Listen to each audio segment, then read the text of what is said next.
That's the bottom line, because Stone Cold said so.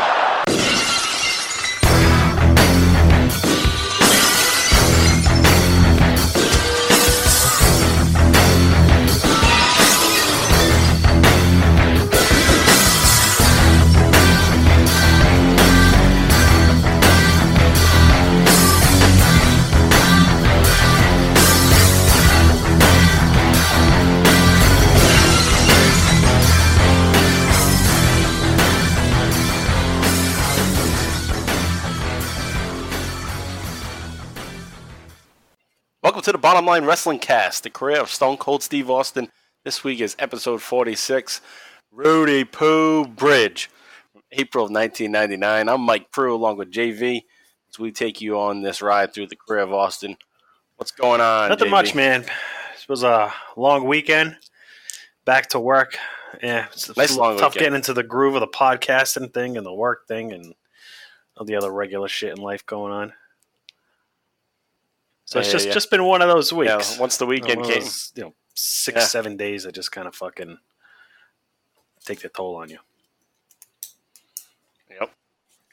Yeah, once we got to the weekend, it's like, yeah, I'm off. I've been off all summer, but I go back to work 1 week. I get the weekend, I'm like, yeah, fuck yeah. And it fucking flies by. And I had to, watch a shit ton of this wrestling for this episode and just banged it all out Friday, Saturday, and tried to enjoy the rest of the weekend after getting that all done. But yeah, it's a fucking grind. But here we are. It's Roody-Poo Bridge, like I said at the top, and I thought that was a pretty creative name. They mentioned it a few times. It's like, that's a good name for the episode then. Fuck it. Roody-Poo Bridge. And based on that title, most of you Austin fans out there will know that this is going to be the build-up to when Austin and The Rock are going to meet on the bridge over that smoking skull belt, which we talked about last week. We did a little shorter episode last week where we only covered the 1 week right after WrestleMania, and Austin had gotten his smoking skull belt. Oh, he wanted his smoking skull belt back, but he never got it. The Rock ended up with it thanks to Shane McMahon, and that's kind of how things left off. So Austin's pretty pissed, and we're going to see what goes on, how that continues over the next couple of weeks here in April of 1999. So, pretty cool shit. But before we get into it, though, I also want to mention that, as I do always, that JV and I do the Extreme ECW Livecast with the Book in the Territory Patreon page. So if you go to patreon.com, you sign up at the $5 tier, you can get our Extreme ECW Livecast where we do watch-along style of all the ECW episodes starting from 1993. We are currently in July of 1993. We did episode 7 last week, and that was Hardcore TV's 13 and 14, June 29th and July 6th, 1993. So consider checking that out on the Book in the Territory Patreon feed, Extreme ECW Livecast. And as I was just saying before that, we did episode 45 last week, Smoking Skull. A good amount of listens again, so thank you for that, and hope you continue on this journey here with episode 46 this week. Again, that's Roody-Poo Bridge. So, JV, anything else you want to mention before we get started? No, but actually, just what we're going to cover here is just another great run of Raws and Sunday Night Heats. It's just the shows are pretty jam packed at this point, which I mentioned in last week's episode. There's just so many different angles and storylines going on, and you have debuts of wrestlers, and it's a really good time of wrestling. I forgot how good this everything after WrestleMania in 1999 really was. So. Yeah, I remember just a couple of months ago or a month ago when we started in 1999, I remember thinking to myself, I didn't like 1999, but I'm starting to think else differently I think it's about actually, it now. I don't know. It's a strong finish. I mean, we're still technically we're not even halfway. Q2, so that's right. So some good shit here. So yeah, like JV said, it's jam packed. There's just people showing up all the time. They got so many different angles going on. It's tough to ignore all the different shit going on because it's just that interesting. It hooks you. Some of it's silly shit, but hey, it's interesting. It's wrestling. So let's get into it, though. We'll start with Raw 306 from April 5th, 1999. This is a taped episode from March 30th, 1999, so the day after the Raw we covered last week. This is in Long Island, New York, where the Islanders play. What the hell's the name of that? Nassau Coliseum. All right, so let's start off with Vince and Shane. Okay, if you remember from last week, Vince he's in the protection mode. He's trying to protect Stephanie from the Undertaker, and he doesn't really give a shit about anything else going on other than Stephanie and the Undertaker. So Vince tells Shane that he's not interested in participating in any of tonight's actions, and he wants to stay with Stephanie backstage. My first thought was, why don't you just fucking stay home? Why'd you come to the arena with Stephanie? Didn't Taker get him from home, and take her from home in the last week's episode? Yeah, the Undertaker went to the house, and Stephanie was there. So I guess because I did think about that too. I'm like, oh, why not? Just put her elsewhere. But it's like it clearly goes to show you. Like I think they already kind of set the standard that she's really not safe anywhere. Yeah. So yeah, I guess close to Daddy. Right. And I guess Vince needs to work. He needs to be there. Yeah, even though he's like, I don't care. My number one focus is protecting the staff, but that's another loophole I can't defend though. Can't defend that one. Yeah. Nope. So McMahon says Austin and Big Show can just go to hell. Shane McMahon walks out of the room at that point and tells the corporation, tonight is the night that Stone Cold and Paul White will never ever forget. So Shane McMahon is in charge tonight, and he has something to say. So he's going to come out and cut a promo about 15 minutes into the episode. He heads to the ring with the entire group of the corporation, and he brags about how he kept the Smoke and Skull belt from Austin. And then they play footage of the corporation kicking Austin's ass from last week, stomping him in the corner. And Triple H comes out with a nice line out of nowhere. Says, cue ball, corner pocket. Because Stone Cold's getting beat down in the corner. Cue ball, corner pocket. I was like, yeah, that's a good line. Pretty good line. So Shane tells Big Show that he will face two corporation members later tonight in a handicap match, and it's going to be The Rock and Triple H. So The Rock and Triple H teaming up to go up against the Big Show, who has made, a very quick face turn from heel to face in just a matter of after a month and a half. Money. I paid good money for this guy, and you lost him in like fucking 3 months. So they figured right away, like, shit, this isn't working as a heel. We got to change him. He's just coming off as a big doofus. Might as well be a lovable guy then, if he's gonna be a goof. So that was short lived. So, and as we know with the Big Show, he's gonna go back and forth like numerous times throughout the rest of his years in WWE. Yeah, he's like notorious for that. Yeah, it's probably his thing. Right. All right, is the Big Show bad or good? He's probably turned more than like any wrestler in the history of wrestling. It's got to be. It's got to be number one. I'm putting it on number one. There can't even be a number two. Who? Mark Henry, maybe? Oh fucking no. Maybe Kane. Maybe Kane. But all from the same era too. Yeah. Same type of guys. Yeah, that's funny. And they all basically worked in WWE. They're at the top of the list. At the same time. 1A, 1B. Yep. All right, so The Rock is out there, and he's got the Smoke and Skull belt over his shoulder. Triple H is going to get on the mic, and he says, tonight, Big Show, you're better off being called no-show. You shouldn't show up tonight. So Triple H is here, rising up the ranks, as I say, week after week. He's now teaming with The Rock, so what greater rub than that? I don't like Triple H. At this point, I didn't either. I wouldn't like him until probably 2001, 2002. I actually did like him for a little while during that time. But Triple H just looks like a fucking idiot here. He has his shitty-ass Harley-Davidson leather cap. It's on backwards. So it has the Harley-Davidson logo up front. Imagine if he wore that forward-facing. It would look like Buff Bagwell. Oh, did Buff Bagwell wear the same hat? No, I don't think so. I don't think he had the same hat. But a similar hat, maybe. But this is like one of those, biker caps. Like Scully. The leather Scully. Yeah. Leather pants and... I don't know.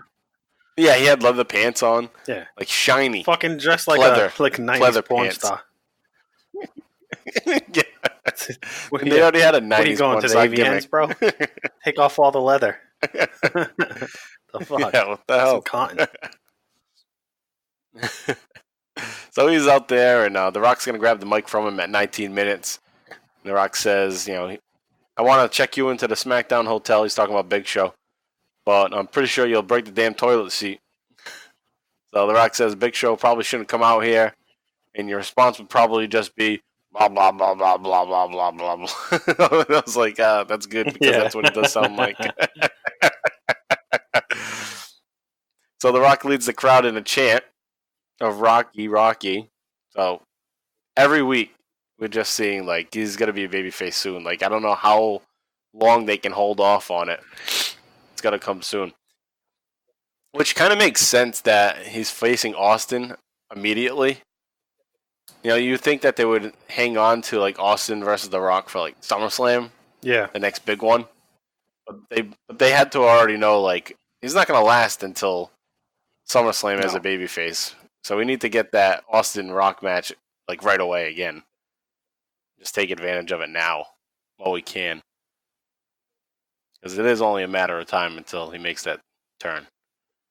So Shane's going to tell The Rock to put the belt around his waist. He has it on his shoulder. So Shane jumps in. You think the promo's over. It sounds like it's over because The Rock finishes up so nicely. But then Shane has to jump in and say something. So Shane tells him to put the belt around his waist. And he says, Austin, that's your personal property. And that's a term, that's a phrase you're going to hear over and over again. Personal property, personal property. What the fuck? Yeah, I have to say that. Very stupid. Personal property.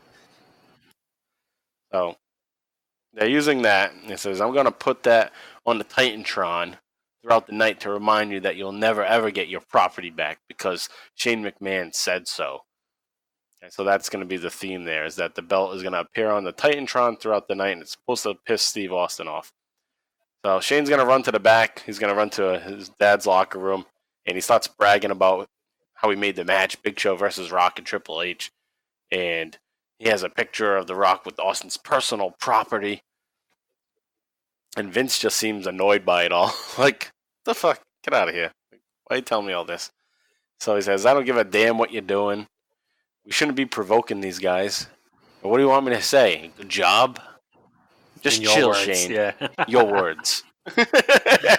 I like that. It's like your words. In your words. Chill. So then later, Shane goes to the production truck and he demands that Austin's property. I demand Austin's property be displayed. Can't say belt. Maybe Vince is already like, stop saying damn belt. Stop saying belt. Yeah, sick of belt. Probably. So maybe that's the time where he's like, fuck that word already. Property. I don't like it being said. Like commentary. No, well, nobody likes their property messed with. In the writer's room. Yeah, that's probably exactly what they thought. And all the writers are like, really? Okay, yeah. All right, everybody's going to say, Austin's will be there Friday, tonight. Right? Yeah, exactly. So Jim Ross is going to meet up with Austin in the back for a very brief interview. So let's take a listen to Austin with Jim Ross. Ross standing by with Stone Cold. Steve, I don't think the folks fully understand the significance of that Rattlesnake Championship belt you use. I mean, the only significance is I am the World Wrestling Federation champion, and I know Vince McMahon hates the fact that I am the champion, and I hate the fact that he owns the WWF. So the only reason I had that belt made was to piss him off every time he sees me carried to the ring, and that's all I got to say about that. It must be eating you alive to see Shane McMahon taunt you by putting that Rattlesnake belt on the Titan Tron here tonight. Rocky's dragging thing around. Shane puts it on the Titan Tron, and so far I've just been kicking back. But I'll tell you this, Shane, if you put the damn thing on the Titan Tron one more time, it's going to cost the whole McMahon family a lot of money. It mean a lot of money. Well, just keep watching. It's going to cost him a lot of money if he puts the damn thing back up. All right, so that's a very brief one there. Jim Ross just asked him about what he thinks about the belt being on the big screen and how he feels about being taunted by Shane McMahon and The Rock. So Austin responds, as you heard. He says, the fact is I'm WWF champion. Vince McMahon hates the fact that I am the WWF champion. I hate the fact that he owns the WWF. The only reason I had the belt made was to piss him off. Every time he sees me carry it to the ring, that's all you got to say about it. So I like that little touch where he's like, I just made the belt to piss him off. So JR pointed out that Shane's taunting him with the Smoking Skull belt. And Austin's response is, if he puts that damn thing on the Titan Tron one more time, it's going to cost the McMahon family a whole lot of money. So we know where that's going already when they mention the Titan Tron so many times. They're like banging us over the head with the things there. Like, oh, it's personal property. No, it's on the Titan Tron. It's on the Titan Tron. Like, oh, I guess something's going to happen with that Titan Tron. Don't give it away. It's pretty cool. Yeah, it's pretty clear. Now we'll get to I'm not saying you, but I'm just saying, like, what the fuck are they thinking? Right.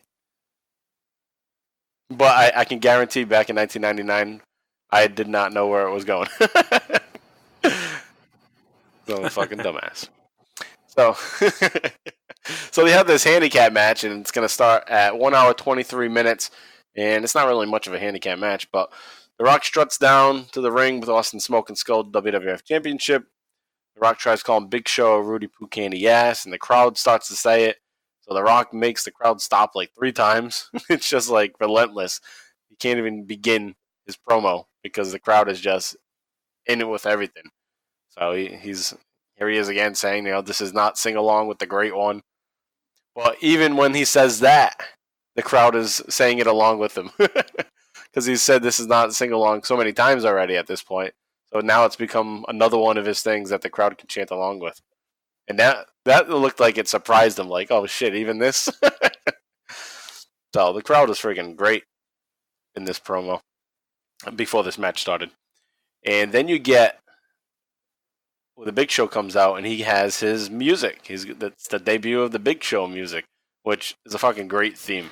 This version is a great theme. And I didn't even realize it. I was watching it. Alex, my wife, was in the room when I had it on, and she heard it. And I just thought it was, Big Show music, like nothing different than what I've heard, last year with the Big Show or whatever. And she noticed it was a totally different song. I was like, "What, really?" And then I looked, and I was like, "Wow, it is. It was a different version." Yeah, it's like more. It's not as slow.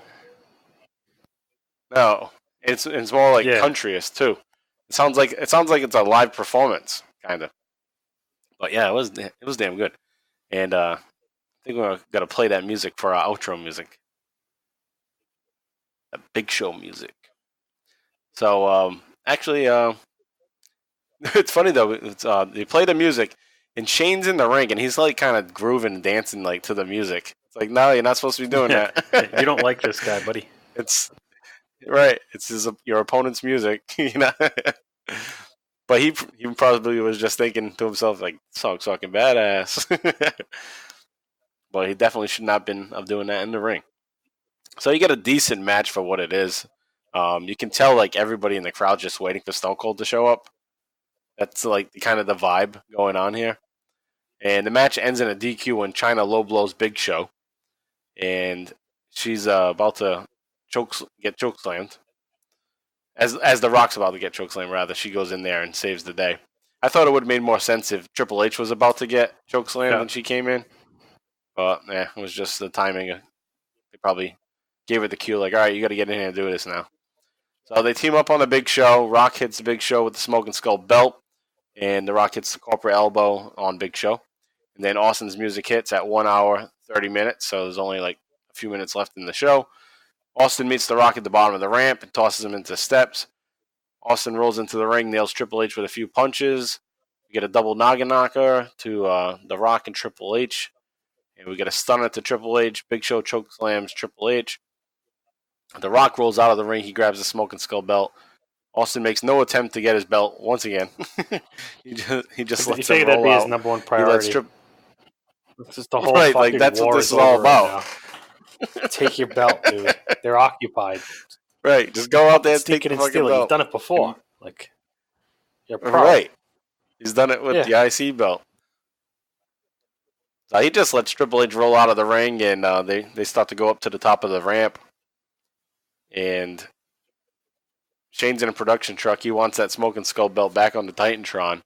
And remember, Stone Cold said, if you put it back up there, it's going to cost the McMahon family a whole lot of money. So Austin heads up to the ramp with a steel chair. Austin calls Big Show up to the ramp.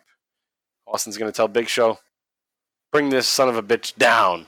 So you got to use the big man to try to bring this Titan Tron down to the ground, down to the ramp.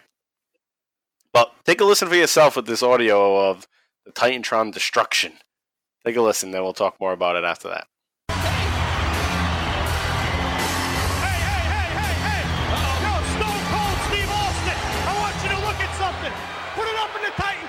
You heard me? Yeah, that's it. Austin, I want you to look at this. It's a reminder. This is the closest you will ever get to your property. Oh, yeah. Right there, baby. I'm going to leave it up for the remainder of the night for you to look at as a reminder. You're telling Shane? He provoked the rattlesnake again. Can't remember what Austin said. He warned Shane. Get away, Shane. Don't put that belt back up on the Titan Tron. Don't do it or it's going to cost this company. Well, he ain't going to do nothing now because Shane is safe. Yeah, Shane provoking the Texas rattlesnake yet again. Let's take a look at that Titan Tron, baby. Yeah, you love it, don't you? 20,000 people in here. Their eyes are fixed on the Titan Tron, and that shot of Stone Cold Steve Austin. Wait, Austin's calling for the Big Show. What's he saying? Austin just said bring it down. Wait a minute, that's the Titan Tron, you idiot. Austin asked the Big Show to bring it down. There are some things even the Big Show can't do. Ken, I hate to burst your bubble, but the Titan Tron's moving. Wait a minute. You can't. What is he doing? The Titan Tron's coming down. The Titan Tron is being pulled down by the Big Show. We need help out here. The Big Show is pulling the Titan Tron. If that thing falls, it's going to fall on a hell of a lot of people. Can you believe the strength of the Big Show? Austin, where did Austin go? He's got this thing almost to the floor. The Big Show has just hauled the Titan Tron down. My Lord! Wait a minute! Austin! Austin is ripping the Titan Tron! Stone Cold is tearing a hole in the Titan Tron! You can't do that. Do you know what that costs? What is that? Stone Cold warned Shane McMahon! Don't put it up there again or I'm going to cost this company hundreds of thousands of dollars! Get a little beverage for the construction project! He ripped the hole right in the Titan Tron. How are you going to fix that? King, I don't think he's through yet. Wait a minute. The rattlesnake is ripping a hole in the Titan Tron. It's the Stone Cold Construction Company. Wait a minute. Listen to the Titan Tron ripping. He can't do this. He can do whatever he wants to do. He's the rattlesnake and he's doing it, King. That thing's got to cost thousands of dollars. Stone Cold's prophecy came true. He's destroying the Titan Tron, the crown jewel of Mr. McMahon and the corporation. All right, so Big Show goes up there. He fucking pulls it down, which obviously it had to be on some like motorized thing because it was just coming down way too smooth, like little by little. You know, so as big as he is, he wasn't doing anything really strong there. Yeah. So they bring down the Titan Tron to the ramp. Then Austin goes through it. He comes out from the other side, and then he comes in. And he has like this long fucking pole. It's like a razor at the end or something, though. But I don't know what he used that for. Must have been some kind of. It's almost like that pole's designed to fuck up the screen. Like, what else would you use it for? Right. Yeah, there's a long ass pole with some kind of razor on the end. He's just like tearing the shit up. So he rips it up, and then he goes back in. He gets a cooler of beer. So there's a cooler of beer just waiting on the other side of the Titan Tron. So Austin and Big Show share a beer, and then Austin continues to rip the Titan Tron apart as they go off the air. So cool moment. It's nice to see destruction. That never gets old. So tear the shit out of the Titan Tron, and then that concludes things there. So Austin warned him. You show that belt up there again, you're going to have a lot of money to spend on another Titan Tron. And the very next week, there's a Titan Tron again. So obviously wasn't that big of a deal. And they didn't even mention that he destroyed it the following week either. They should have at least had 1 week where No Titan Tron. there's no Titan They got Tron. like a damaged one. Yeah, they could have sold it more. Right, bring out like the old WWF screens that had like it looked like it was just a bunch of TVs all together from like 95, 94, 95. Bring that back out and just say, oh, we don't have the Titan Tron this week. This is all we had. Make it look like so generic. That would have been good if they sold it that way. But no. They're like, fans would forget about it. We don't want people turning in for the first time and seeing this shitty production. They won't get it. That's probably the thinking I wonder behind how it. many people truly tune in for their first time every week. I know. I mean, they got to tune in at some point, especially for the first in 1999. But... Most people are probably tuning out every week. week. Maybe. I mean, you could argue though that this is like the hot time for wrestling, so maybe people are still just getting in. They're just recently on a TV guide, like a couple weeks before. So maybe people are, let me check this out. That's probably what Vince McMahon was afraid of, though. Is like maybe they weren't, but just in case, you don't want these new people coming in and what the hell is this shit production show? But who knows? All right, so we continue on to Heat now. Heat is in East Lansing, Michigan on April 11th, 1999. We're going to get an interview with The Rock, and he's being interviewed by the backstage WWF.com dweeb Lucas.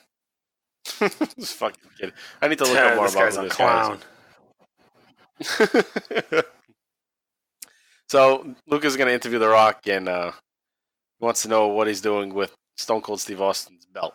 So take a listen to this. It's like about 2 minutes. Take a listen to The Rock with Lucas. Rock, I see you've still got Stone Cold's property, and if you're not going to give it back to him, I gotta ask exactly what you plan on doing with it. Don't worry, jabroni, The Rock's not going to punk you out here. Stone Cold Steve Austin, The Rock... Well, hold on, people.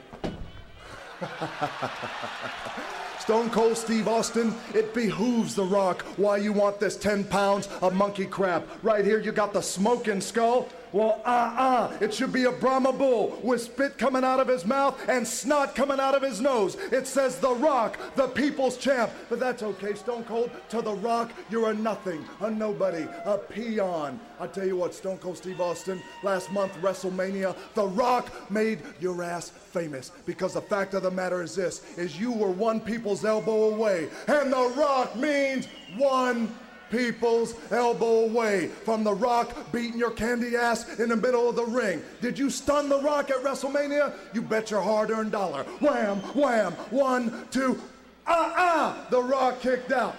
But come Backlash, Stone Cold Steve Austin, nothing is going to change. The Rock walks down that aisle in all his glory, in all his splendor, lays the smacketh down on your candy ass.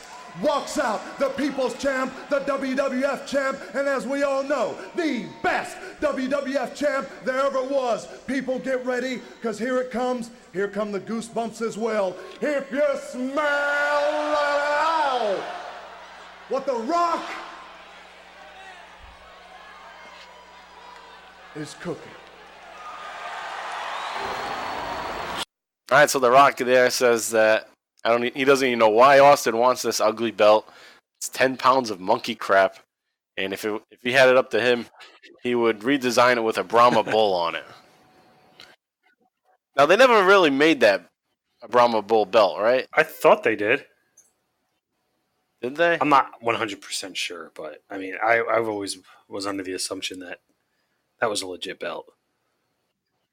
Yeah, I thought it was made. I don't know if it was ever used. I'll do a quick search right now. Brahma bull belt. Or maybe it's just like one of those things that you thought happened and never really happened. The fuck, I don't know.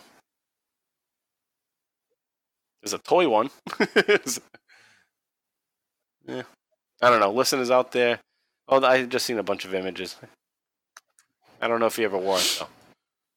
But yeah. Actually, yeah. Looks legit. Oh, well, I guess we'll see in the upcoming weeks. We'll see if he's fucking rocking it. I could have swore he did, but... Yeah, I don't remember for sure. All right, so anyway, he says that he would want to have a Brahma bull on it.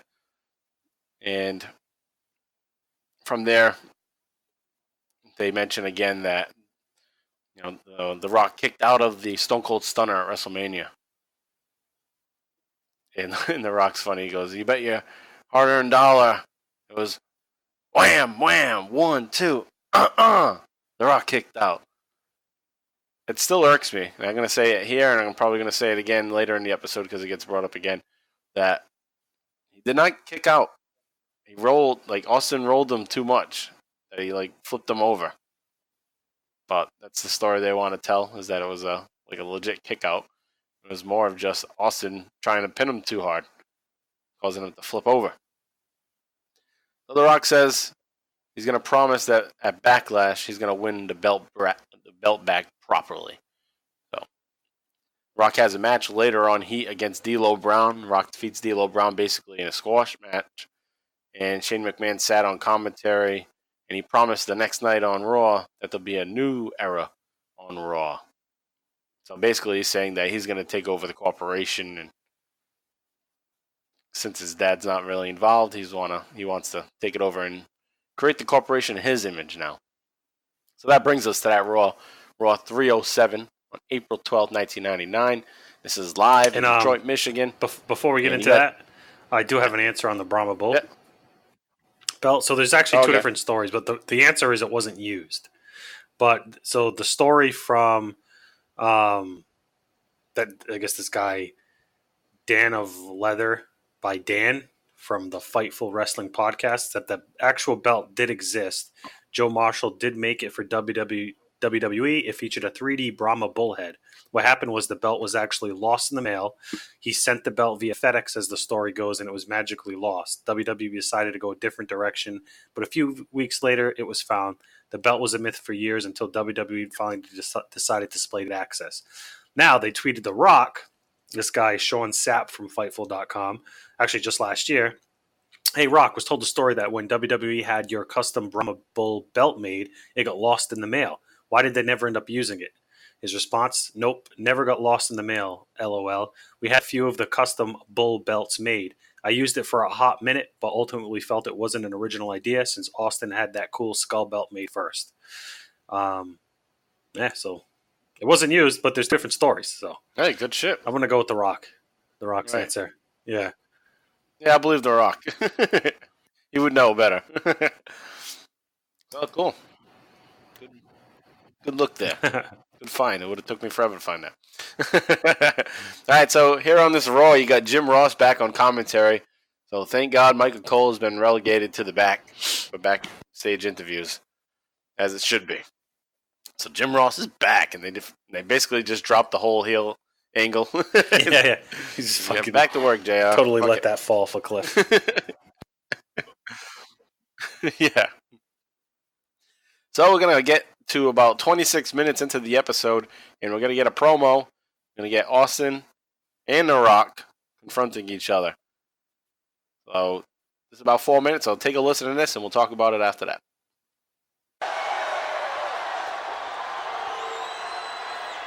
If you're ready for Backlash, give me a hell yeah.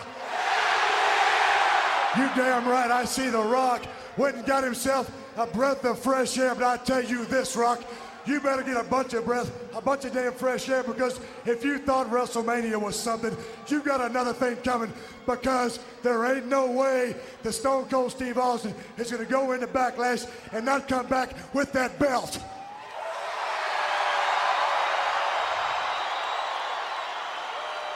As far as Shane McMahon, the special referee, goes, you can come out here in the middle of this ring and run down Vince like the jackass that he is. Uh-oh. You can slap him in the face, because I really don't give a damn how you treat Vince. I will say this, you better roll in that match as a special referee, and you will count 1, 2, 3, and you will not treat Stone Cold Steve Austin like Vince McMahon, because if you do, I will beat your ass like the sorry son of a bitch that you are. And he is intense. He means every word he says. With Backlash being 2 weeks away. I will go in that match and I will get back that belt. But the way I look at it, 2 weeks is just too damn long for Stone Cold Steve Austin. Uh-oh. I don't like the sound of that. So the situation is really quite simple.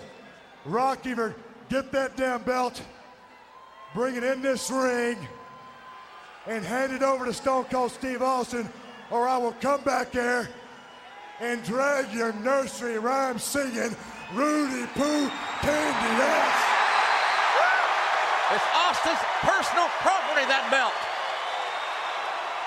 I will drag your Roody-Poo candy ass out here and wipe this whole damn arena with your stinking ass.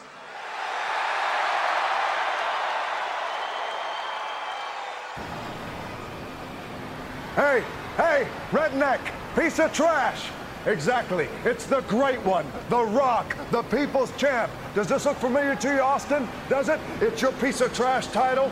It's the bridge, there's the water, and it's a long way down. But The Rock, he's not gonna throw it over the bridge like you did The Rock's Intercontinental title about 1.5 years ago. No. The Rock's an opportunist. As a matter of fact, he's such an opportunist that he wants you to find The Rock. You come on this bridge. You come and get this piece of trash you call a belt. You're such a big game hunter. Well, I'll tell you what, Stone Cold, you go ahead and you come and hunt the greatest species, biggest, baddest species walking God's green earth in the Brahma Bull himself. So The Rock is up here, Stone Cold. You want it, you come and get it. The Rock isn't gonna tell you where he's at.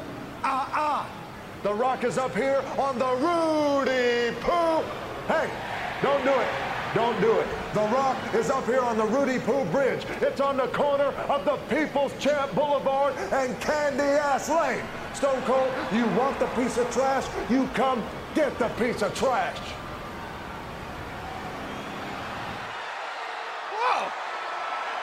You stand up there and you call yourself a super species. As far as I'm concerned, you are the super feces.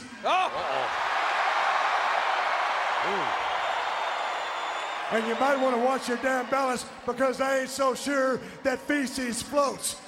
That belt is coming back with Stone Cold Steve Austin tonight, and that's the bottom line, because Stone Cold said so. Well, you gotta wonder, where's The Rock?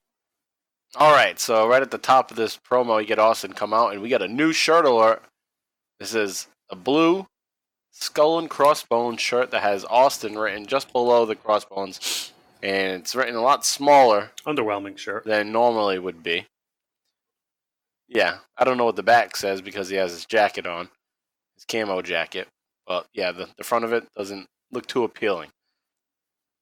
Looks like one of the shirts that would sell at Walmart. Like, yes, it's like official, but it's like the ones they haul made out for to the stores. It's not made for local retailers. Right, exactly. Yep.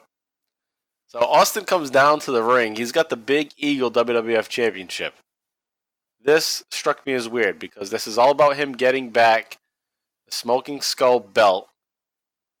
Previously, 2 weeks ago, he said, this belt doesn't cut it. It's not worth it. And he gives it to Vince McMahon. How's he have it back? Yeah, that was my whole problem. Why does he even have it? I saw him like, why does he have this?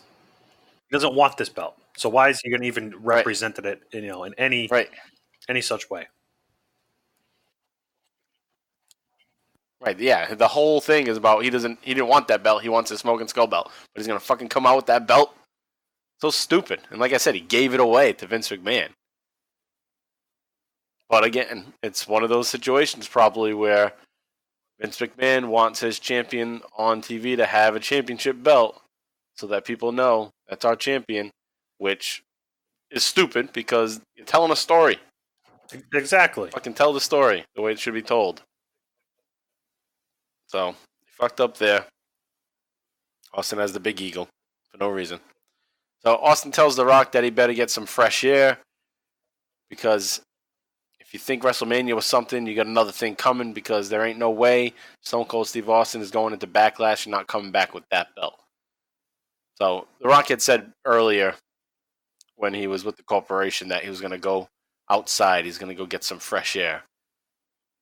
So that means The Rock was going somewhere, and we'll get to that. Austin says, as far as Shane McMahon, the special referee goes, you will not treat Stone Cold like Vince McMahon, because if you do, I will kick your sorry ass like the sorry son of a bitch that you are. So we hadn't talked about this yet, but previously Shane stepped up to Vince earlier in the night and slapped him across the face. He said, you're not my father anymore. But we'll talk a little bit more about that when we get to the Attitude Era update with the Ministry of Darkness shit. So Austin says 2 weeks from now is just too damn long for Stone Cold Steve Austin. It's simple. Rock, come down here, bring that damn belt, and hand it to Stone Cold Steve Austin. Or I will go back there and drag your nursery rhyme singing, Roody-Poo candy ass, and I'll wipe the whole damn arena with your stinking ass. Nice line there. I like when he incorporates the Rock shit. Yeah. Totally not Stone Cold's thing. So he's good. Right. So The Rock appears on a new Titan Tron screen. So Titan Tron's fucking back. So you got a new screen. The Rock is on it. And The Rock is on the bridge. He's on a bridge here. And he has the Smoking Skull belt. So this is kind of reminiscent of when Austin was on a bridge with the Rock's IC title. A year and a half ago? And tossed it off a bridge. I think he says it. Yeah, a year and a half ago. Yeah. Yeah, that's right. He does say that. So The Rock points out, he says, I'm not going to throw it over like Austin did about a year and a half ago. No. The Rock challenges Austin to find him on the bridge. So he doesn't tell him what bridge he's on. He just says he's on a bridge and he's in Detroit. So come and find me and get your piece of trash belt. And if you're such a big game hunter, you go ahead and hunt the greatest species on God's green earth. You come hunt the Brahma Bull himself. The Rock is up here. You want it? Come and get it. The Rock is not going to tell you where I'm at. You want this piece of trash? Come get the piece of trash. So The Rock says that he's on the Roody-Poo Bridge, which is on Candy Ass Lane. So I thought he said near Candy Ass Lane. Austin's going to be driving around. I thought so. Oh, did he say lake? Oh, maybe he does. That would kind of make some sense, too. Yeah, Candy Ass Lake. But he has said Candy Ass Lane so many times. It might actually be, but I thought he said lake. Candy Ass Lane. But that's a river. He's at, right? Cool. Or is it a lake? No, it might be one of the Great Lakes. Yeah, I would imagine. Well, actually, so yeah. Right. Exactly. Yeah. So Austin says, you call yourself some super species. I say you're... Yeah, it's feces. Feces. Super feces. Okay, that was a little potty humor by Austin. Austin says that the belt is coming back with him, and that's the bottom line because Stone Cold said so. So you get The Rock waiting on the bridge. He's waiting for Austin throughout the night. They cut to him every once in a while. He has a fishing pole with him. And then he gets a message on his pager, which is a throwback to a previous segment with Austin and The Rock. And it's the pager said message is 316. So he says 316, The Rock's ass. So we got a little callback to that again. So it is cool because this is their history, this is their story, and they're bringing things back, which makes sense because it has to do with them. You know, if it was somebody else, then it'd be like, they're using the same thing again. Like if Austin was in a feud with Triple H and Triple H's beeper is getting 316 messages, like, at least with The Rock, it's okay. It's The Rock. We've seen this before. So this is a familiar territory for them. So that brings us now to the end, at the very end of the episode of Raw, at 1 hour 34 minutes. And Austin has finally found Roody-Poo Bridge, and he's going to drive right up to The Rock, and you're going to take a listen to what goes on there. So we'll talk about it right after you take a listen. Well, hell, I guess according to The Rock's Rolex, it's taking a long time for that piece of trash to come. Rock really couldn't tell, so what he's going to do is go on and throw this Stone Cold... Well, The Rock smells trash. Oh, well, look at this. Look what we got going on here. Biggest piece of Texas trailer park trash. Rock in God's green earth. You want your precious belt? Well, there it is. Will you bring your candy ass? Here we go. Here we go now. The fist fight is on. Right here outside. The Rock The rattlesnake! No! Yourself, you piece of... Go to hell. No!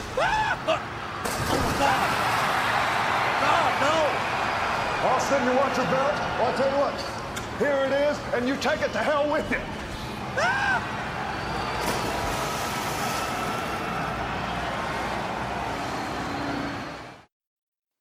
All right, so The Rock was getting basically frustrated with Austin and not finding him. So he's like, yeah, screw it, I'm just going to throw the belt over. But once The Rock's about to throw it over, Austin's truck shows up, and Austin gets right out, and they start fighting on the bridge. The Rock's going to gain the advantage. He's actually going to toss Austin over the bridge, and Austin's hanging on. And The Rock tells him to go to hell, you piece of trash, pegs him off, knocks him off the bridge. Austin in quotes, because it's not really Austin, it's a body double. It looked like a dummy. He splashes into the water. Like Maybe like it was even that. Like one of the shitty dummies they use in like in Living Color for their skits. Yeah. It's great because even in that though, that's I love part that. of the humor. I love is that it ridiculous just shit looks like so that. ridiculous. They're like it would be like Fire Marshal Bill, and Yeah. I don't know, something will happen to him, but then it'll be like obviously a dummy like falling. And they don't even try to hide it. It's just like, yep, this is a fucking dummy. Yeah, because we're not really blowing. So, yeah, up maybe it people, was a we're dummy. fucking drowning them. So Right. So Austin splashes into the water, and then The Rock takes the smoking skull belt and fucking hucks that sucker like a fucking football way out there. And then the show goes off the air. Yeah. I was impressed with that throw by The Rock. It was pretty damn impressive. But, yeah, he's a an fucking athlete. D1 football So he player. can do that. Right. So it goes off the air, and right as it goes off the air, you can hear a boat. It's almost like the boat was ready to go, like immediately. Like, let's go get that fucking belt. We got to make sure we don't lose that belt in the water. Not like the IC one. Well, they actually threw off a tag team belt that they didn't care about anymore, and someone went to find it. Remember? So they didn't want anybody else trying to go find this belt. So I'm pretty sure they grabbed it right after.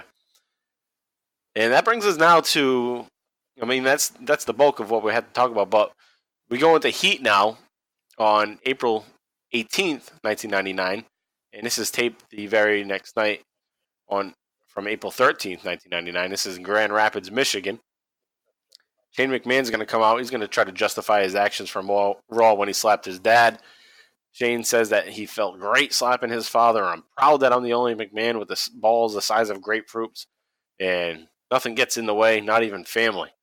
So Shane brings up that he's a special ref for this championship match between Stone Cold and The Rock at Backlash. He says he'll count 1, 2, 3, and when The Rock lays SmackDown, The Rock will once again become the WWF champion. Shane McMahon says, Stone Cold, you're looking at the toughest son of a bitch in the WWF. And Shane is getting over like a big time heel like his father had been, where he's getting the asshole chance now. So it's nice that they kind of let Vince step out and let Shane on his own for a little bit, so that the focus of the hate can all be on him for a little while, so that the crowd begins to hate him too. Because he's definitely hateable. There's nothing that makes him. And he's good at it. And there's nothing really that makes fucking him good at it. Cool. Right. Yeah. All right, so The Rock is going to have an interview with Jim Ross now. Jim Ross is kind of going to grill him a little bit about why he did that to Austin, why he threw him off the bridge, and what could have happened.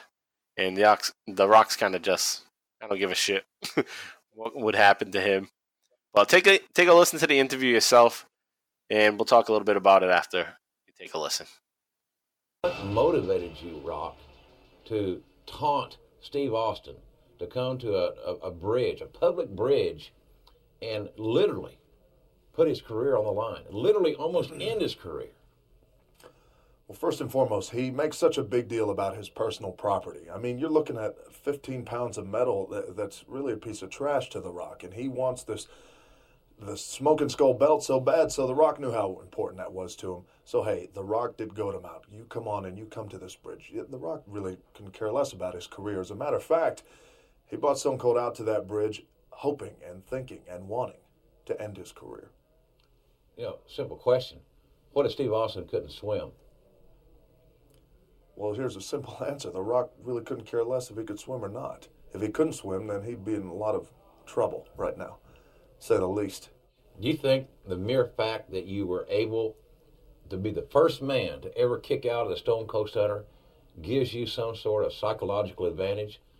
Not to mention what you did last Monday night in this whole bridge situation. Oh, sure, no doubt, absolutely. As far as for The Rock and Stone Cold Steve Austin, JR, no one has ever been in the ring as many times with Stone Cold Steve Austin as The Rock has.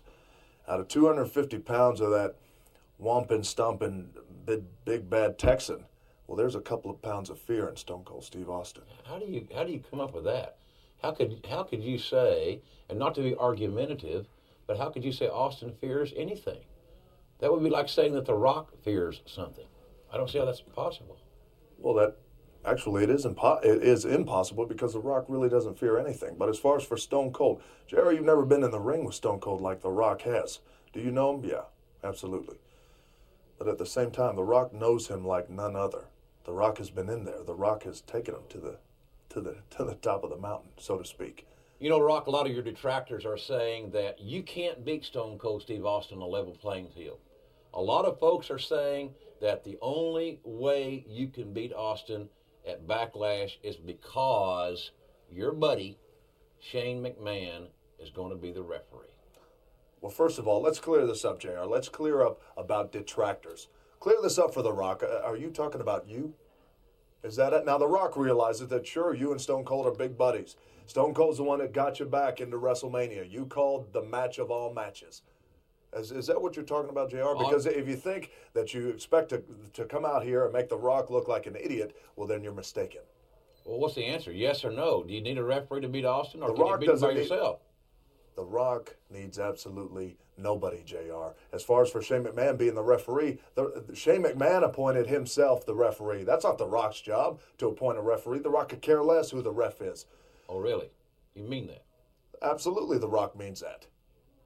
Well, JR, is this a personal issue between you and The Rock? Absolutely not. Is that it? No, it isn't. I just think there's questions that the fans are wondering about and others are wondering about regarding this referee. Well, Shane McMahon is not a qualified referee to begin with. Well, first and foremost, Shane McMahon appointed himself as one of the owners of the WWF, the referee. It's just that simple. Now, as far as for the fans questioning, well, they sure as hell aren't the millions and millions of The Rock's fans questioning The Rock's motives. They have to be the trailer park trash fans that are exactly behind Stone Cold Steve Austin. Well, I don't know about that, but another question is, after hearing everything you said, which some of your answers, quite frankly, have shocked me, is there anything that you wouldn't do to become the WWF champion? I mean, Austin is a human being, Rock. He does have a family. He's a man, just like you are. Is there anything you wouldn't do to become the WWF champion at Backlash? Anything? Let's get something straight, JR. The Rock will do absolutely all he can to make sure that he becomes a WWF champion, which means he's on top of the hill. He's on top of the world, and he calls the shots. The Rock is the #1 man in sports entertainment, period. And as far as for you talk about Stone Cold's family and him being a man like The Rock. He's a human being. He's a piece of trash, JR. That's exactly what he is. And as far as for him being a man like The Rock is a man and a half. Stone Cold Steve Austin to The Rock is a nothing, a nobody, a peon, an absolute nothing, period. And as far as for Backlash, The Rock plans on going into Backlash and doing two things. One, that's becoming the WWF champion for the 4th time. And 2, that's ending Stone Cold's career. It's just as simple as that. How do you live with yourself saying things like that? I'll tell you, don't interrupt The Rock, JR. I'll tell you what, will you go ahead, since you're good buddies with Stone Cold Steve Austin, you tell him this message. Not only is The Rock going to go to Backlash and beat his candy ass, but The Rock is going to put his candy ass right out of the business. And hey, I'll tell you what, there's a positive thing about this before The Rock gets up and leaves, is you'll be calling Stone Cold's last match. Well, I have a couple other questions. If your questions are finished. Well, one more thing I was going to... All right, so there you heard it. The Rock says he wanted to end Austin's career on that bridge. He didn't care about the 15 pounds of trash, which is the Smoke and Skull Championship belt. Rock doesn't care if Austin could swim or not. Those are all things Jim Ross was just asking him. What if he couldn't swim? He's like, I don't care if he could swim or not. If he couldn't swim, then Austin would be in a lot of trouble right now. Would have broken the news, buddy. Yeah. So Jim Ross asked if having kicked out of the stunner gives him any psychological advantage over Austin. As I already said just moments ago, he didn't fucking kick out, but whatever. That's the story they're telling. And you can disagree with me because technically he did kick out, but it was like an accident. Rock says he doesn't need the help of Shane McMahon as a ref. Jim Ross says that Shane isn't even qualified as a ref. And right away I'm thinking, yes, he is. Like, he was a referee, like, for real, before he was even known as Shane McMahon. He was a referee in, like, 1990, 91. And then just recently, part of the storyline was that Shane had to be a referee. He was getting punished, and he had to be a referee for a certain amount of time. And then he was even a special guest referee already, so that didn't make any sense when Jim Ross said all that. So you just have The Rock and nonchalant, like, I don't give a fuck what happened to Austin. So that's kind of where we leave off with the Austin storyline. We're building up to Backlash, which is just a week away at this point on this heat. So the following week is Backlash. So on our episode next week, we'll be getting into Backlash. We'll talk about the Go Home show and lead right into the pre-show, which is on Heat. Then we'll get to Backlash and see how this matches between Austin and The Rock. So I'm excited for another Austin-Rock match. And I think this build-up was better than their WrestleMania build-up. This seemed more personal with this match than WrestleMania did. WrestleMania match was great, but they didn't have much communication with each other in that build-up. If you remember, we talked about it. I was kind of just like last second. So definitely looking forward to that next week. All right, so let's now move on to the Attitude Era update. And the corporation and the ministry, they got like definitely a hold on the show. Point of the show at this point. Yeah. Yep. Okay, so going back to Raw 306 from April 5th, the ministry heads out, and they're going to have an altercation with Ivory and Terry. But McMahon says, Undertaker says to McMahon, I know you're back there watching. I know you have your precious daughter by your side. And wrap your arms around her, hold her tight. Give her my regards. Tonight there will be a sacrifice, not just any sacrifice. There is a certain beautiful woman that will become one with the ministry, and she will break her father's heart when she accepts the Lord of Darkness as her personal savior. Vince, there's not a damn thing you can do about it. So they're alluding to it being Stephanie, but just based on the way that he's not saying Stephanie, you have to think, well, it's not going to be Stephanie then. He's not saying that. It's just too obvious that it would be Stephanie, and they don't say the name. So you should be thinking, it's not going to be it. And you'd be right, because it won't be Stephanie. So Vince wants more security to help protect Stephanie throughout this night. And The Undertaker and the ministry are kicking the shit out of Christian. So which is crazy. It's just like, fuck this guy. Show your worth or something. Like, that was weird. Right. Yeah, because, well, he's the one that was put in the ankle lock when Ken Shamrock was demanding where Stephanie was. So he's getting beat basically because he spilled the beans on where Stephanie was last week. Oh, all right, yeah. So that's his punishment. So then you have the match. It's the Brood, Edge and Gangrel versus New Age Outlaws. Christian makes his way out after getting flogged by The Undertaker. He gets tossed into the ring. Billy Gunn hits the Faymaster on him, and the ref counts 1, 2, 3. So Christian just replaced Gangrel. The ref didn't even notice, and they lost the match. So that's going to be more of a punishment for Christian. You got Ken Shamrock, Viscera.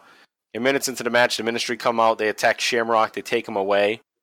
Shane tells the rest of the corporation not to get involved because it could be a trap. And Shamrock gets stuffed into the trunk of a car.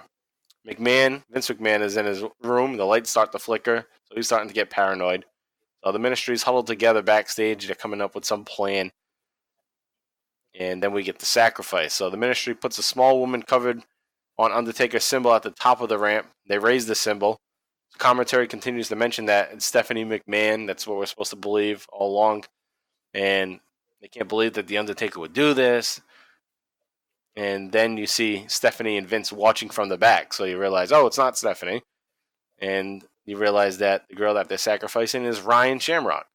And that's why they took Ken Shamrock out of the building, is they didn't want him running in and freaking out and kicking everything and ruining their sacrifice. So they got rid of him, and then they're going to sacrifice his sister. And Undertaker's still talking about Stephanie. He says, Stephanie, when I look into your eyes, I see you. When I touch her skin, I feel you. It's time she became one of us.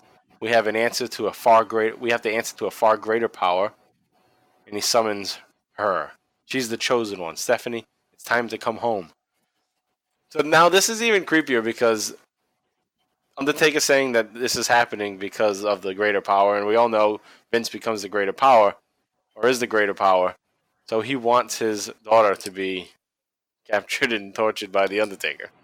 Yeah, it's really silly. So Michael Cole points out that this is the reason why Shamrock was abducted. It's like, all right, Cole, you get a good point there finally. And then you get Undertaker speaking in his Charles Lee Ray. Yeah. Gibberish. Yeah. This fucking segment, though, was damn long and slow. And McMahon gets into the camera right at the end. He goes, you bastard, you stay away from Stephanie. You evil bastard. It's just so corny looking when he's in the camera's face. Like, his face is just right in the camera. I saw it, but I don't remember that moment specifically. Yeah. But I can picture it in my head how bad it was. So this gets followed up on Heat 4 from April 11th. And Ken Shamrock has a match with Mideon. Ken Shamrock destroys Mideon in the match. But after the match, he continues to hold on the ankle lock and demands that Mideon tell him where his sister is. The referees run out to try to break the hold. Ken Shamrock starts beating up the referees. And he just starts going around. He grabs a mic. He challenges Undertaker to a match on Raw. And he calls Undertaker by his name. He calls him Mark. He says that he's willing to die for his sister. Raw 307, Stephanie and Vince are backstage with the Detroit police for protection. And Shane McMahon's going to come out and he's going to say this is the new era for the corporation. So he introduces Pete Gas and Rodney, the Mean Street Posse, and he kicks out the Stooges. So he replaces He's a wicked Stooges dick with his about own it, too. Stooges. I don't need these old people here anymore. Yeah. So Shamrock, he's going to grab the mic all dicked off. He said he challenged The Undertaker the night before on Heat. Shamrock wants answers from Shane. Where was the corporation when my sister was abducted and I was put in the back of a trunk? Shane tries to calm Shamrock down. He tells Shamrock that The Undertaker is the problem. Shane compares his sister being stalked to Ryan Shamrock being abducted. Shane doesn't really even seem to care that his sister is in danger. Shane tells Stephanie to come to ringside. Vince is hesitant to let her go out there. Come on, Shane. Shane wouldn't put me into jeopardy. So Stephanie's buying into Shane. So Vince agrees to go with her along with the police. They head out to the ring. And Stephanie just looks so giddy and goofy when she comes out here. So yeah, she's so young. So Vince gets on the mic. He tells Shane, this better be good. So Shane tells Vince that his priorities are all out of whack. Your priorities are all built around Stephanie, Daddy's little girl. That's all you care about. You don't give a damn about the corporation. And Shane even shits on JR, who's returned to commentary this night. Says, I'd fire you, but your cohort, Michael Cole, sucks just as bad. Which I thought was funny because that's what we all think. Everyone, and even the WWE Universe's fans think the same. So exactly. But funny coming from him because when he's on commentary, he blows. His Sunday Night Heat experiment. Shane's getting right. That didn't go well. So Shane is getting cocky. He's telling Vince that he has control of this new, vibrant, young corporation. There's no room in my corporation for you, Pat and Jerry. Read my lips. You're both fired. And that's when he introduces Pete Gas and Rodney as joining. And he says that he's the only McMahon that has balls the size of grapefruits. So he's just kind of trying to step up to his father. He says, Vince joins in here at this point. He says, I'm still the same man. My priorities are straight, and right now my priority is your sister and her welfare. I'm going to take Stephanie and go home. Vince looks like he's ready to fucking whack Shane, but he's holding himself back. Vince tells Shane that he needs to earn respect if he wants power. So Shane responds, respect this, and then he slaps Vince McMahon right across the face. Corporation looks shocked. Vince looks fucking pissed, but he's not doing anything. Stephanie tells him not to do anything. And Shane keeps dripping. You're not my father anymore. You're not my father anymore. That's right, Dad. You're not even a McMahon anymore. You're not even Mr. McMahon anymore. You are simply Vince. So Shane's fucking really going at it here. And it was funny because this was making me hate Shane, which is great. But then it's also making Vince like a babyface. I thought the same thing as well. I'm like, he's not supposed to be a babyface, but I guess like in the hierarchy of evil, he's not like number one anymore. This new corporation run by his entitled fucking trust fund son. Yeah, is his bratty son. Is starting to take control clearly. Yeah. So you can see Shamrock's pissed at Shane. Shamrock and Vince kind of like bonded here. Okay, he's loyal to Vince. Vince is loyal to him because he saved Stephanie. So Shamrock's going to find himself on the outs with this new corporation and be more aligned with Vince. And actually, I think he doesn't even stay aligned with Vince. I think he just goes off in his own thing, which I don't think is a good move. I think it's good to have him aligned with Vince or the corporation, because on his own doesn't go too well with Shamrock. So he walks off from the corporation, even pegs them off. And backstage, Vince and Ken Shamrock talk about the loyalty, and Vince leaves with Stephanie, Pat, and Jerry Briscoe. The Undertaker appears on a Titan Tron, says that Stephanie will be his. It's only a matter of time. And then we get more of Shamrock, and Shamrock wants to find Ryan Shamrock. They find out that Ryan's in the boiler room, and they also even say that she's in the boiler room and she's enjoying everything that happens to her. So Shamrock starts to go off on members of the ministry. Ministry attacks Shamrock, and then Mankind just comes out of nowhere in the boiler room because Mankind has been hiding out in the boiler room until his match that he has coming up with the Big Show at Backlash. So Undertaker set him up. Ryan Shamrock is heard screaming in the background. Undertaker taunts Ken Shamrock while he's knocked out. He wants Shamrock to suffer and feel the pain, and it's going to be a long, long night. So this is going to lead to Ken Shamrock being strapped to the Undertaker symbol. Undertaker tells Edge to put Christian on the cross. Then he corrects himself and he says symbol. So Undertaker says, put him on the cross. Then he remembers, I can't say that. I got to say symbol. He says, put him on the symbol. And the Brood attacks the ministry members. They don't want to let Christian be put on the cross or on the symbol. So the ministry has some shit going on. So the Brood kind of breaks away from the ministry at this point, which is good for Edge, good for Christian. So the Undertaker is going to lower himself below the ramp while this is going on. So he goes into hiding. Ken Shamrock comes back with the mic. He challenges Undertaker. He calls him Mark again.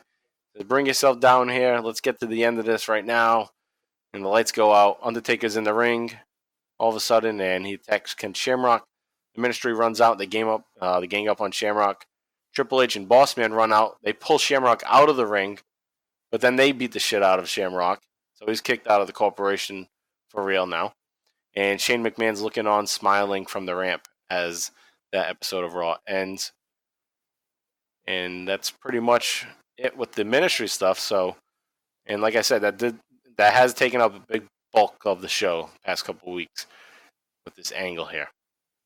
And yeah, that's about it there. So more campiness, some good, some bad. It's a good mix of everything.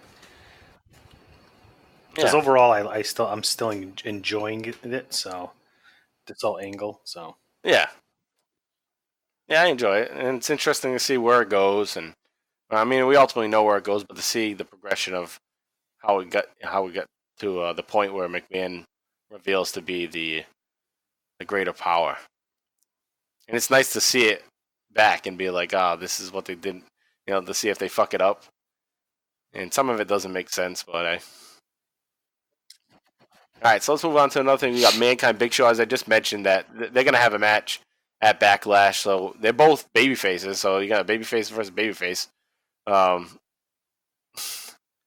And I guess the reason is they had issues. Even if they're both babyface, they still have their personal issues with each other from WrestleMania. So that's the point of having that match. Mankind celebrates Mr. Sacco's with his original. What, did the clown have a name? Yerple, yeah, he comes back out with Yerple. Looks like a good cake too. I remember watching this. Yeah. Like, fucking eat that piece of cake right now. It's cake. And it's not the birthday, right? So that's on the celebration of his birthplace. Yeah, birthplace. Yeah. So on Heat from April 11th, 99, he comes out with a cake for Mr. Sacco. He has everyone sing Happy Birthplace instead of Happy Birthday, Happy Birthplace. And this is in East Lansing, Michigan. So that's where Mr. Sacco made his debut. And that was the episode where Vince McMahon gets hit with the bedpan. And Mankind just pops up from the bed when McMahon's in there, and he has Sacco. And Yerple was in that same episode too. Some shit. Yep.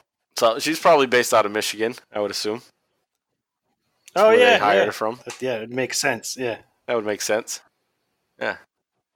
So Mankind says he's going to go back into the boiler room for a couple of weeks, and when he's back, he'll invite the Big Show and defeat him in the boiler room brawl at Backlash, which is going to be in Providence, Rhode Island.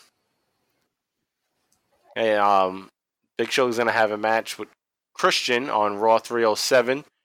He absolutely kicks the shit out of him. Big squash match. Mankind has an interview with Michael Cole. He says, we're going to have a boiler room brawl match. Mankind points out, he says, Big Show is now everyone's big buddy, pointing out that he's a babyface. Yeah. Says, but they still have their personal issues because of what Big Show did to him at WrestleMania. This Big Show will leave here on a big stretcher. Have a nice day.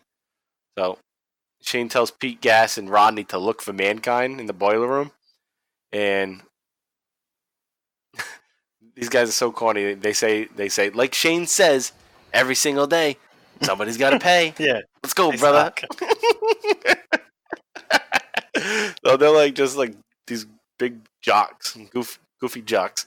So they go into the boiler room, and Mankind immediately kicks the shit out of them, which is great to see. It's like, yeah, all right, these guys are big guys, but they're not Mankind. They can't compete with Mankind. Mankind just kicks the shit out of them in the boiler room. Yeah. And that kind of concludes Big Show and Mankind stuff. So they're going to have their big match at Backlash coming up. And nothing really going on with... we do have a debut. You did mention that there's a debut. We got the debut of Albert. Albert makes his debut when he helps out Draws. So apparently his gimmick from the start was he was Draws' like the guy that pierces his ears and shit. Piercer, I think that's what they're called, right? Yeah, Pierce artists? Yeah. Are they artists? So, yeah. Don't tell them that. I won't say no. Yeah, one that does piercings for a living listening to this right now. I was like, it's just fucking art. It's fucking art. I am. You know what? It is art. If you use your imagination, I guess it's art. The piercings themselves, I guess, are art, right? Like different designs and shit. There's art in them. But I mean, as far as piercing them, where's the art? Like you put in an earlobe, a nose, a fucking lip, a dick if you're ballsy. I mean, I guess there's all different ways you can do it. They put them everywhere now. Yeah. Prince Albert. Which I have nothing against. It's just, is it art? It probably is, actually. I'm gonna go with art. Techniques. Yeah, not to fuck them up. Make sure it doesn't get infected. Yeah. So the piercer, Albert, is going to make his debut on Heat from April 11th in a match between Big Boss Man and Draws. And Droz, I guess they have a little feud going on. Bossman ripped out Droz's nose ring, so that led to the debut of Albert. What a storyline there. Droz's piercer is pissed off that Droz's earrings were ripped out, so Albert comes down and beats up Big Boss Man. And then Test makes the save, and those guys go running out. Yeah, because this guy's a WWE superstar, and he needs someone like his fucking guy that pierces his ears and shit to fucking protect him. But he's a lot bigger than That's fucking shitty, Droz. Like, I'm professional Droz is a big wrestling. guy. He's like, yeah, are you? I'm a piercer. I could do your fucking job. You know, the guy that is Albert is Yeah, Matt Bloom, who works NXT now Great and guy. trains and shit. From what I understand, like, in all aspects of life. Yeah. It's the class act. Yep. But he was originally going to come in as George the Animal Steel Jr. with the oddities. Because he looks like George the Animal Steel. He has the hairy, like he's all hairy like George. And George was in the oddities at the time, so they were going to bring him in as that. It's a good thing they didn't. They would have fucked up his career, even though he wasn't even that great in '99. He never really was that great. But, I mean, he was fucking Lord no, he Tensai. never really was. No. But that would have been funny to see, another George the Animal Steel. 99, they seem to have wanted to bring back old characters. So it wasn't even just George the Animal Steel. They were going to bring back Doink in 99. It was going to be Thrasher from the Headbangers was going to be Doink. But they scrapped that last minute. And we know that the other Headbanger is going to be Beaver Cleavage, who's going to make his debut soon. And there wasn't any Beaver Cleavage vignettes throughout this entire 18 days, of TV that we watched.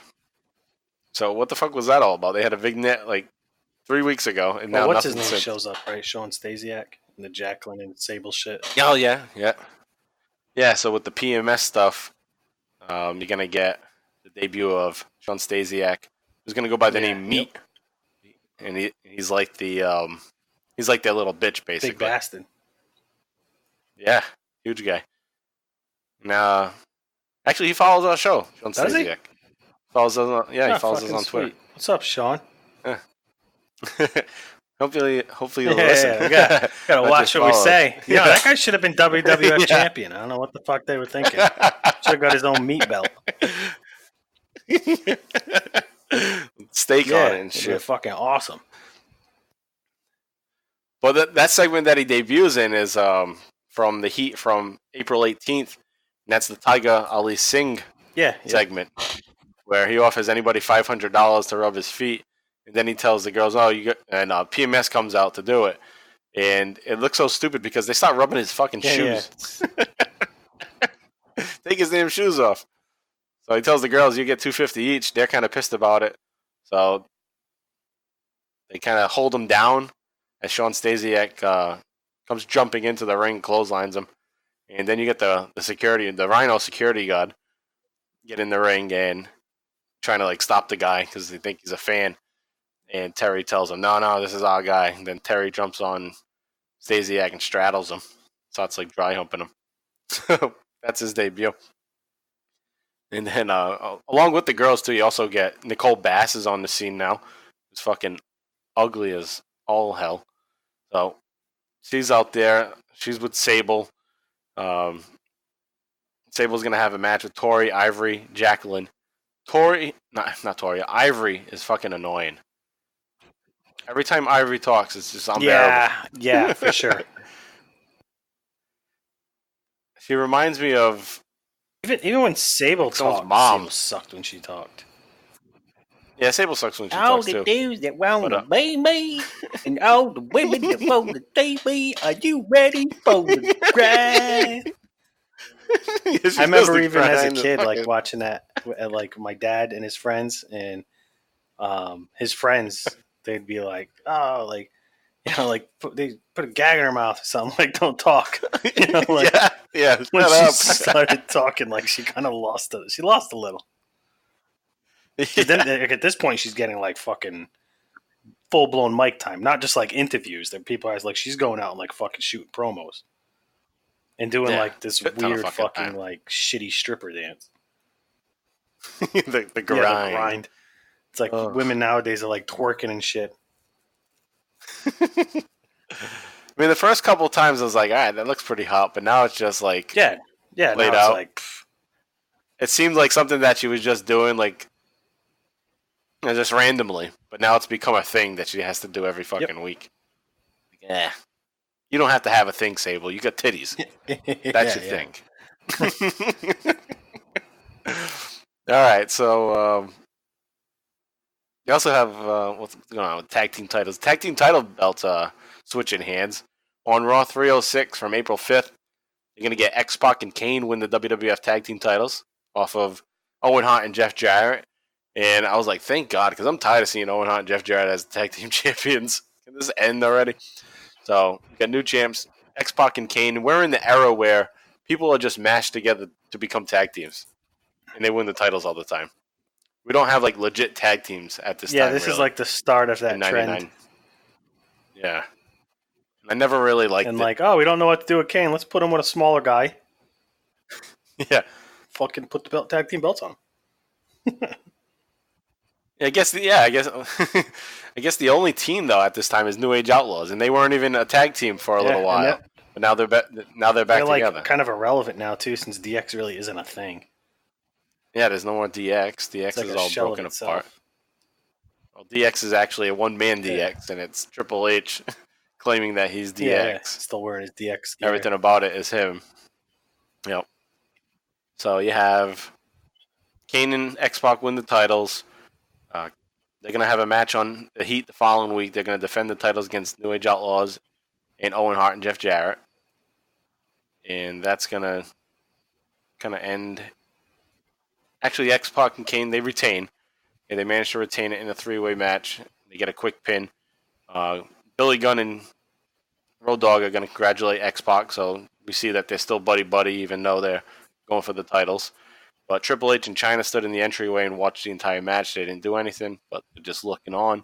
So the feud here is Triple H and X-Pac. They're going to have a match at Backlash. On Raw 307, you have Kane and X-Pac versus Triple H and Test. Kane's going to hit a tombstone and on Test and get the win.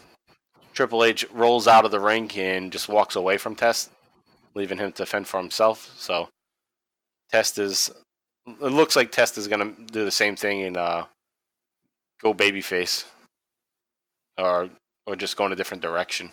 So it seems like they're kicking him out of the corporation. And then on Heat from April 18th, the main event was Kane and X-Pac versus Triple H and The Rock, teaming up against the tag team champions here. So Rock and Triple H attack X-Pac to start the match. Kane doesn't show up right away, again. It always seems like X-Pac comes out and then Kane comes like 2 minutes later, which seems to be kind of theme because they've done that so many times with Austin in his tag team matches where his partner will come out and then moments later he'll come out with his music. So they do that with Kane here. Kane arrives, and moments later, Owen Hart and Jeff Jarrett, New Age Outlaws, they all run into this match and it ends in a DQ. So that's what's going on with the tag team title scene. On the hardcore title scene, it's Hardcore Holly's the champion, and he's going to have a match with Al Snow, but Al Snow is helping Hardcore Holly win all his matches because he wants to make sure that Hardcore Holly is the champion when he gets his match. So he's fucking up everybody. And yeah, that's about it with the hardcore title picture. The IC title picture, Goldust had just won the IC title last time we talked about this, but he's going to go into a match with the Godfather. Okay, so the Godfather has some smoking blonde hose out there this time on Raw 306 from April 5th. There was this other hoe that's like, she's in the middle of the ring, she's like popping her tits. She's like pumping them up. It was just a funny image. Yeah. I had to nice take a note on selection it. of hoes, though. Yeah. So the hoes chase Blue Meanie around the ring. The match ends in a double countout. Goldust retains. And I'm going to say it right now. This is my oh hell no. And when I wrote that, I was like, shit, I'm going to steal JV's thunder because I took a Blue Meanie segment. But yeah, this was oh hell no for sure. Godfather versus Goldust. The hose chasing Blue Meanie around the ring. Becomes a fucking double count out. Stupid. Yeah. So, anyway, you get a rematch, basically. It's Goldust versus Big Boss Man, but Godfather goes down and has 5 hoes for the Big Boss Man. So the Big Boss Man gives up his title shot to have all 5 hoes. Godfather gets the match. He hits Goldust with the Death Valley Driver, or the Pimp Drop, and he wins the match and becomes the new Intercontinental Champion. And there's no Blue Meanie with Goldust during this match. So what's up with that? So maybe they're going to do away with that, or maybe it was just like a one-night thing. But Blue Meanie wasn't there to help Goldust, and Goldust lost the title to the Godfather, who definitely deserves a championship at this point after all the years of being Papa Shango, Kama. Yeah, he's earned it. You know, right now he's over as the Godfather. Give him a title. So there he is, new IC champion, the Godfather. All right, and that kind of wraps things up with the Attitude Update. Was there anything else that I didn't mention that you had thought of? No. No? All right, so that's the Attitude Update. So let's wrap things up here with the bottom line wrap-up. Starting first with the house show rundown, we actually do have some house shows. Okay, starting from April 1st, 1999. They go on an overseas tour in Germany. So you get some big main events for this show, for this tour. They start off in Oberhausen, Germany on April 1st. And Stone Cold Steve Austin is going to pin The Rock with the stunner. So you got The Rock versus Austin in the main event there. April 2nd, Sheffield, England. Same thing. Stone Cold Steve Austin defeats The Rock. April 3rd, Newcastle, England. Stone Cold Steve Austin pins the Big Boss Man with the stunner in the main event. So, not as good of a main event for poor Newcastle, England on April 3rd. The Rock had a match with Big Show instead. And Austin gets stuck with the Boss Man. Who Boss Man had previously been going up against Big Show. So, they kind of just flipped the partners. So good for the Boss Man. He gets a main event. And then on April 4th in Birmingham, England, you get Stone Cold Steve Austin and the Big Show teaming up to go up against The Rock and Ken Shamrock. Now that doesn't seem like it makes sense because of what we've just gone over with Ken Shamrock and the corporation. But this is happening on April 4th before all these tape shows played. And then we get back to the United States on April 10th, Cincinnati, Ohio. And there's no Stone Cold. So Stone Cold said, I'll do the tour, but I'm not fucking doing any house shows in the United States. So that brings us to where we were with the TV taping in East Lansing, Michigan for Heat. And then again on April 12th is Detroit, Michigan, where Raw was. And then the very next night, April 13th, Grand Rapids, Michigan, where the April 18th Heat took place. So that kind of brings us to an end here for the house show scene. So we'll pick up next time after that with our house show update. All right, now let's go to Oh Hell Yeah. JV, what is your Oh Hell Yeah moment of the week? Hold on 1 second. My cat's fucking banging on my door. Can you hear it? No. All right. Well, my oh hell yeah moment is The Rock throwing Stone Cold off the bridge. Good one. Yeah. I mean that's the obvious one. My runner-up, though, was because when I first started watching all this stuff, my first, right away I was like, oh, it's Shane McMahon slapping his father, Vince. But man, that's another good one. But then, the actual whole fucking climax of this episode is The Rock throwing Austin off the fucking bridge. So I'm like, I kind of have to go with that. Yeah, that makes sense to go with that one. When I first started watching this stuff, my moment right from the top was just the destruction of the Titan Tron. Yeah. I thought, that's fucking oh hell yeah right there. Yep. I mean, not the part where Big Show's pulling it down. No, because he's obviously not pulling it down. Right. But once Austin gets that long razor pole and starts ripping the shit out of it, I was like, yeah, this is fucking cool. and then they drink the beer at the end. Yeah, with his little fucking igloo cooler through the fucking... Yep. So that's definitely my oh hell yeah. I mean, there were other great moments too, but that's my oh hell yeah for this week. I have to agree with you. Oh hell no! So what about oh hell no, I kind of just gave mine away. I'll just repeat it here. My oh hell no moment was the Blue Meanie getting chased around the ring by the hose, causing a count out, and Goldust retaining the Intercontinental title. But only, he'll lose it the next week. But that was oh hell no for sure. When I was watching that, I was like, what the fuck is this on TV? Get this off. What do you have? Oh hell no. Was the any Ken Shamrock promo on this week kind of sucked. They were bad. Yeah. They're just typical, like Ken Shamrock, great performer, natural ability. I think I personally think he should have got a run with the championship, even as a transition champion, which he never did. But his mic work was very limited. Very limited. Yeah.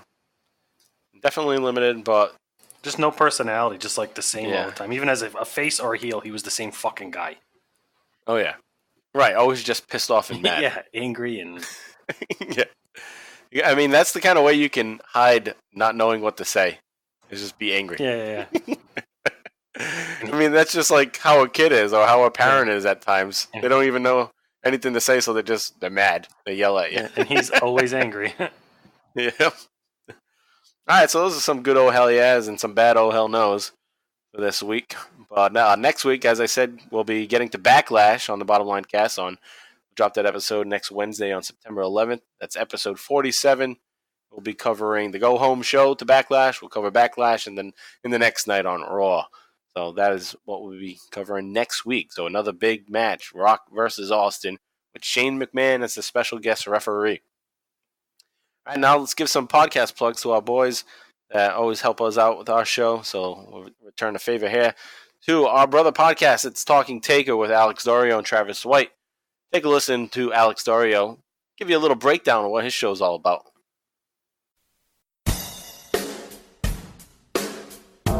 Dead man walking. Oh, hell yeah. What's up, Stone Cold fans? This is Alex Dorio, one of the hosts of Talking Taker.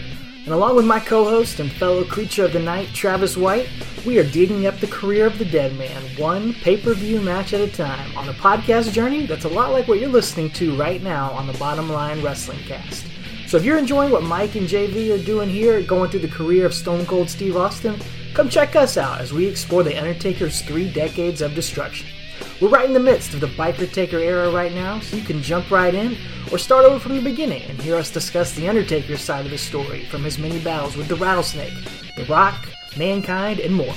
We're available on Apple Podcasts, Google Play, YouTube, Spotify, and more. And you can also follow us on Twitter, Instagram, and Facebook at Talking Taker. Thanks to Mike and JV for letting us plug the show, and take her easy. What? I said, take her easy.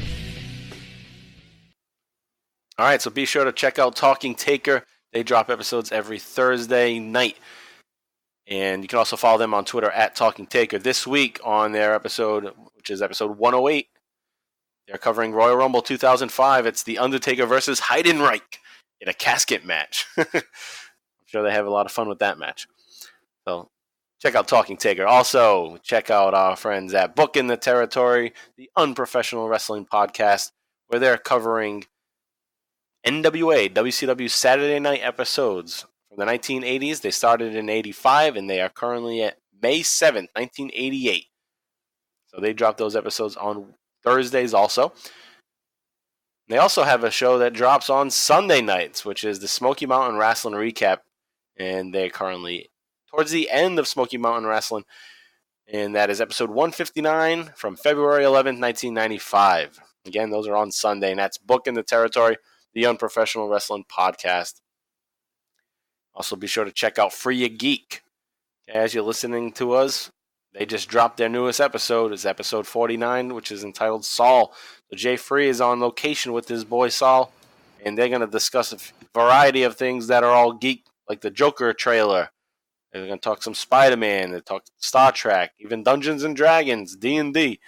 And they also get really hyped up about the re-release of the classic Sega games, Aladdin and Lion King. And it's episode 79. 79. 79. Yep. Why did I not say that? I think you said 49. Oh, okay. Yeah, 79. So check them out. It's Free a Geek. They're on Twitter. I think they're on Twitter at Free a Geek. They had some Twitter problems the past week. hopefully those are all cleared up, and you can find them on Twitter and on Facebook. So help those out. Support them. Jay Freeze the man. Check out Free Your Geek. All right. Also, as I said at the top of the show, I'll say it here again. JV and I do the Extreme ECW live cast for the Booking the Territory Patreon $5 tier. So patreon.com/Booking the Territory. More JV and I doing watch-along style for early ECW from June 29th and July 6th, 1993. That's our latest episode. So that came out last week, and there'll be a new episode out next week where we cover the end of July, July 20th and 27th of 1993. So check that out. Booking the Territory, Patreon, $5 tier. Give it a shot, even if it's just for a month. Try it out. A lot of good stuff on there. Patreon feed. All right, you can also reach out to us on Twitter. We're at Bottom Line Cast. What? You can reach out to me, Mike Prue, at MPRU83. What? JV is at John Van Damage, John with an H. What? And tell your friends about us. Search Bottom Line Wrestling Cast. We're on all major platforms for podcasts. We're out there. What? And thanks for supporting us. If you want to continue to help support us, if you haven't yet, please consider dropping us a 5-star review on iTunes with comments. We'd love to hear what you have to say. JV, anything left for you to say? I got nothing, man. All right. I'm Mike Prue, and that's JV, and we're out of here for the Bottom Line Wrestling Cast. We'll be back next week, episode 47, Backlash. So long. Well,